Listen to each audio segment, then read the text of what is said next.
5 তারিখে Kolkata high court order দিয়েছে, আমি হাঁটবো পশ্চিমবাংলার কলকাতার সহনাগরিকদের আসার জন্য বলবো।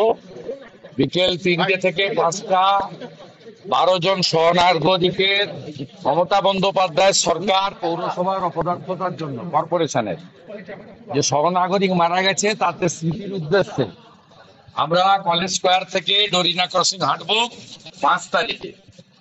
এই 12 জন সহনাগরিকের জন্য কলকাতায় মমতা বন্দ্যোপাধ্যায় যেদিন উৎসব করছেন সেদিন আমরা সহনাগরিকদের স্মৃতির উদ্দেশ্যে হাঁটবো। আজকে কলকাতা হাইকোর্ট ভ্যাকেশন বেঞ্চ অনুমতি দিয়েছে। কিন্তু বাংলা জুড়ে বিভিন্ন জেলায় জেলায় যেভাবে কার্নিভালের নামে যা পারে করে নিক, শেষ বছর, আগামী বছর আর এগুলো হবে না। জল দিয়ে মুখ্যমন্ত্রী আগামী বছর বাঙালি সংস্কৃতি, বাঙালি অস্মিতার উত্থান ঘটবে, কোনো আর্টিফিশিয়াল কিছু ঘটবে না। ও ব্যাগ গুছাক, ব্যাগ গুছাক। মুখ্যমন্ত্রী মিথ্যাবাদী, মিথ্যাবাদী মুখ্যমন্ত্রী।